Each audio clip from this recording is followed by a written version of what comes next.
ജയ് മാതാ. ചരണം ശരണം രമാംബികേ, ചരണം ശരണം ത്രയംബകേ. നാമജപം എന്ന സാധനയെ താഴ്ന്ന നിലയിലുള്ള ഒന്നായി കണക്കാക്കുന്നത് അജ്ഞതയാണ്. ഭക്തനെ സംബന്ധിച്ചിടത്തോളം വിശ്വാസത്തിൽ അധിഷ്ഠിതമായ നാമജപം സർവസ്വമാണ്. നാമം ജപിച്ച് നിരവധി പേർ പരമമായ ശാന്തിയിൽ ശരീരം വെടിഞ്ഞിട്ടുണ്ട്. അത് മുക്തിയല്ലേ? അവസാനത്തെ ചിന്തയുടെ സ്വഭാവമാണ് ജീവൻ സംസാരത്തിലേക്ക് മടങ്ങണോ വേണ്ടയോ എന്ന് തീരുമാനിക്കുന്നത്.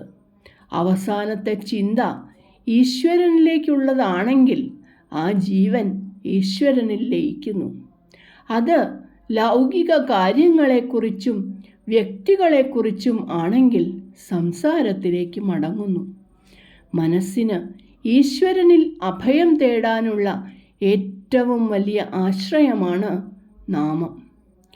ജീവൻ സ്ഥൂല ശരീരം ഉപേക്ഷിക്കുന്നതിന് തൊട്ടു മുമ്പ് ജീവിതത്തിലെ എല്ലാ കർമ്മങ്ങളുടെയും മുദ്രകൾ മനസ്സിൻ്റെ സ്ക്രീനിൽ അതിവേഗം മിന്നിമറയും.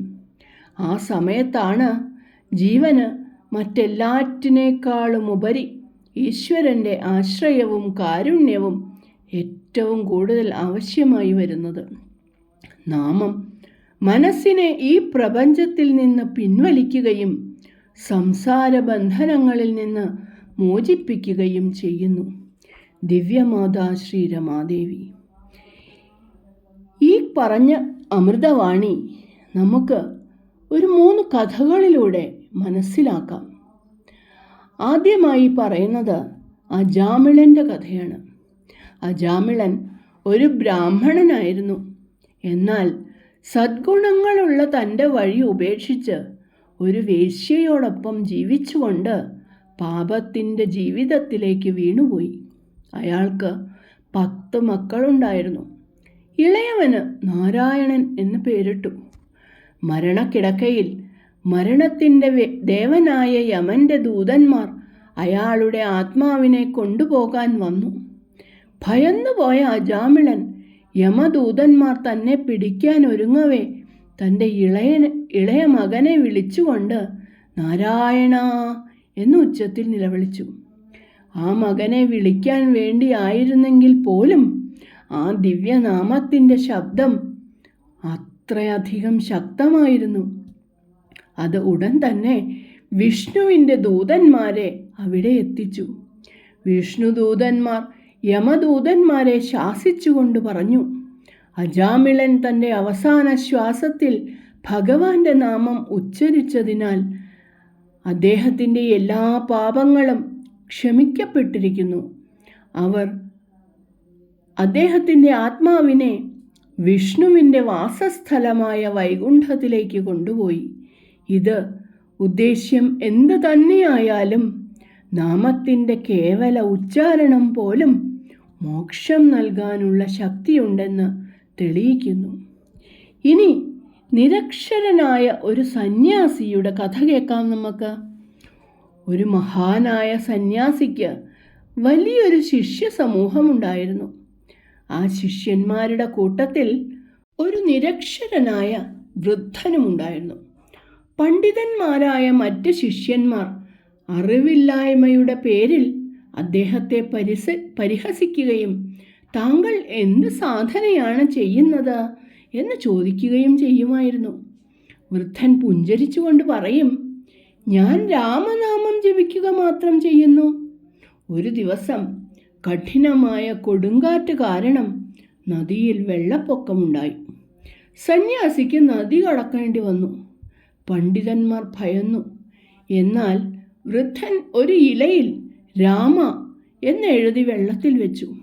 എന്നിട്ട് ഉറച്ച മനസ്സോടെ ആ ഇലയിൽ ചവിട്ടി നദിയിലൂടെ ഒരു കരയിലൂടെ നടക്കുന്നത് പോലെ അനായാസം അക്കരെ കടന്നു. സന്യാസിയും മറ്റ് ശിഷ്യന്മാരും അത്ഭുതപ്പെട്ടു. സന്യാസി അപ്പോൾ വിശദീകരിച്ചു, പണ്ഡിതന്മാർക്ക് എല്ലാ വേദഗ്രന്ഥങ്ങളെക്കുറിച്ചും അറിവുണ്ടായിരുന്നെങ്കിലും ഈ വൃദ്ധന് ഭഗവാന്റെ നാമത്തെ ഒരു യാഥാർത്ഥ്യമാക്കാൻ കഴിയുന്ന അചഞ്ചലമായ വിശ്വാസമുണ്ടായിരുന്നു. നാമത്തിൻ്റെ ലളിതമായ നിരന്തരമായ ജപം അദ്ദേഹത്തിന് ഈശ്വരനിലേക്കുള്ള നേരിട്ടുള്ള വഴിയായിരുന്നു. ഇനി നമുക്ക് വ്യാപാരിയുടെയും ഒരു തത്തയുടെയും കഥ കേൾക്കാം. അത്യാഗ്രഹത്തിനും കൗശലത്തിനും പേരുകേട്ട ഒരു ധനികനായ വ്യാപാരിക്ക് കൂട്ടിൽ ഒരു തത്തയുണ്ടായിരുന്നു. തത്തയെ മുമ്പ് സ്വന്തമാക്കിയിരുന്ന ഒരു പുണ്യപുരുഷൻ അതിനെ രാമനാമം ജപിക്കാൻ പഠിപ്പിച്ചിരുന്നു. വ്യാപാരിക്ക് സ്വന്തമായി ഒരു ആത്മീയ സാധനയും ഇല്ലായിരുന്നെങ്കിലും തത്തയുടെ മധുരമായ ജപം കേൾക്കുന്നത് അയാൾക്ക് ഇഷ്ടമായിരുന്നു. വർഷങ്ങൾ കഴിഞ്ഞു. വ്യാപാരി മരണക്കിടക്കയിലായി. അയാളുടെ കുടുംബം ചുറ്റും കൂടിയിരുന്നു. സമ്പത്തിനെക്കുറിച്ചും ബിസിനസ്സിനെക്കുറിച്ചും സംസാരിച്ച് അയാളുടെ അവസാന നിമിഷങ്ങളെ ലൗകിക ചിന്തകളാൽ നിറച്ചു. അയാളുടെ ജീവൻ വിട്ടുപോകാൻ ഒരുങ്ങുമ്പോൾ മുറിയിലെ മൂലയിലുണ്ടായിരുന്ന തത്ത ഉച്ചത്തിൽ രാമ രാമ എന്ന് ജപിച്ചു. ആ ശബ്ദം ലൗകിക സംസാരത്തെ കീറിമുറിച്ചു. പരിചിതമായ ആ ശബ്ദം കേട്ട വ്യാപാരിയുടെ മനസ്സ് തൽക്ഷണം നാമത്തിലേക്ക് തിരിഞ്ഞു. ആ അവസാന ചിന്തയോടെ അയാൾ മരിച്ചു.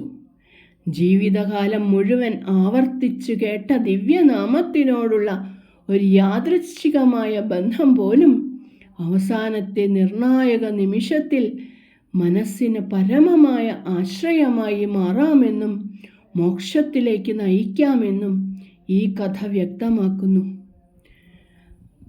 കൂട്ടുകാരെ, നാമത്തിൻ്റെ മഹത്വം എല്ലാവർക്കും മനസ്സിലായില്ലേ?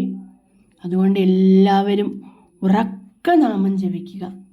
ചരണം ശരണം രമാംബികേ, ചരണം ശരണം ത്രയംബകേ. ജയ് മാതാ.